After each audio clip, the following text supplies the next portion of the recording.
My name is Michael Wellington. I'm originally from St. Louis, Missouri. I am the founder and chairman of Birdies for Bipolar, which is a mental health awareness organization. We have events pretty much all over the United States. We've had events in St. Louis, we've had events in New Orleans.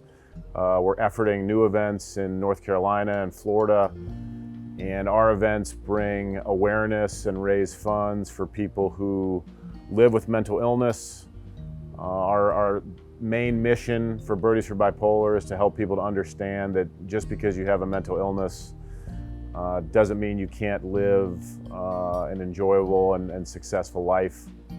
In addition to my work with Birdies for Bipolar, as a branch off of that, I'm an author. I wrote a book that's entitled Birdies, Bogeys, and Bipolar Disorder. It's a memoir about my life playing professional golf from 2001 to 2011 while living with bipolar disorder. It's been a really cool project. We've helped a lot of people, I think, with the book and the nonprofit organization. Probably my favorite thing about the book is a gentleman named David Feherty wrote the foreword. If you're familiar with the golf world, David Feherty is kind of a big deal. He hosts his own show on the Golf Channel, and he's also an on-course reporter for NBC Sports. And he too lives with bipolar disorder, and he is just a wonderful man who is funny and charismatic, and he's a perfect example of somebody who lives with bipolar disorder but lives well with it. Certainly, whether it's David or myself, not every day is perfect, but we figured out ways to, what I like to call, play defense against bipolar disorder and mental illness. If you would have told me at 25 years old, I'm 42 years old now, that I would have a book about bipolar disorder and have started a nonprofit organization based around mental illness and mental health, I would have said you're crazy, but that's kind of the way that the chips fell for me. And we're still working on the organization to grow it, and we're certainly proud of some of the work that we've done, and just trying to bring a new awareness to people out there living with mental illness, and just to let them know that they're not alone, and that with the proper steps, you can live a healthy and productive life. How did I get diagnosed with bipolar disorder? Well, it was January of 2001. I had graduated college in December of the year 2000. In my college town of Mobile, Alabama, I went to a place called Spring Hill College. And I moved to Fort Myers, Florida, about 3 weeks after graduation to start my career playing professional golf. And my behavior had become quite erratic. I had been having trouble sleeping. I was calling friends of mine with grandiose thoughts about how I was going to have season tickets to the Los Angeles Lakers. And I was having anxiety that I had never had before, and my speech was accelerated. It alarmed a lot of my friends that I was talking to on the phone. So I have a wonderful support system of both friends and family. My friends called my parents, who were in St. Louis, Missouri at the time, and my parents came to Fort Myers and they brought me to a doctor. And when we got to the doctor's office, the doctor came into the room with me, and he had an 8.5 by 11 piece of paper. And he said, "Michael, I've been talking to your parents, and it sounds like, from what they've told me, that the behavior you've been exhibiting is pretty textbook for someone who's living with bipolar disorder." And frankly, at the time, I didn't know what bipolar disorder was. I was 23 years old, fresh out of college, really focused on starting my golf career and getting that kicked off. And I realized I was an educated person. It was very obvious to me, I have bipolar disorder. There was no denying it. I think a lot of people, when they get diagnosed with any mental illness, their first knee-jerk reaction is to say, "I don't have this. This isn't me." Well, luckily for me, I knew that after reading this piece of paper that the doctor gave me, that I had this condition. And once I was diagnosed, the doctor brought my parents into the room, and we talked about medications that could be used and kind of some ideas that we could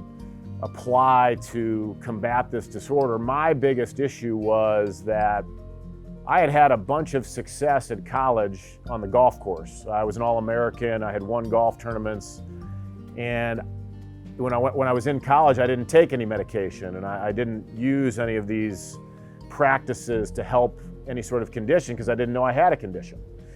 So my first thought when presented with the idea to take medication in my own mind, even though I told my parents and the doctor that I would take the medication, was that I'm going to tell them that I'm going to, but I'm not going to. You know, I assured my parents that yes, I will take this medication, and they went back to St. Louis and thinking that I was going to take this medicine every single day. And unfortunately, I didn't take the medicine for 3 straight weeks. And after those 3 weeks, I slipped into a very acute manic episode because I wasn't taking the medication, and I wound up in a mental hospital just north of Fort Myers in Sarasota, Florida. And that was my introduction to what bipolar disorder was really like.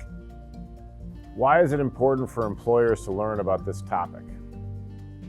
Employers need to know about this topic because they need to know about the real truths about mental illness. There are so many stigmas and wives' tales and just fake stories out there that whether you're an employer, an employee, people don't know the realities of what it's like to live with mental illness. You know, certainly I think the biggest misnomer of all is that if you have a mental health condition, whether it's schizophrenia, bipolar disorder, anxiety, depression, you know, you're crazy, right? That's the biggest word I've heard, especially with bipolar disorder, which is what I live with.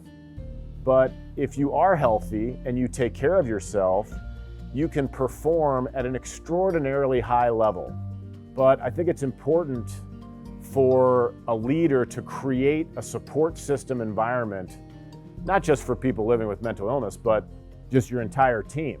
And know that, you know, if you feel like you have a valuable member of your team that lives with a mental illness, and if they have an episode pop up or, you know, a slip up where they may have to miss some time at work, the leader has to make it known that they're going to support them while they go and get healthy and while they spend that time to work on themselves, because they want to bring them back to the team in an environment where they feel comfortable, in an environment where they can thrive. And I think when leaders can understand that aspect of mental illness, it's going to help their team blossom in the future.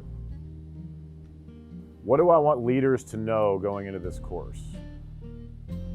I would love for leaders to know and understand that if they are keeping an eye on their team members' well-being, that is when they're going to get high levels of productivity.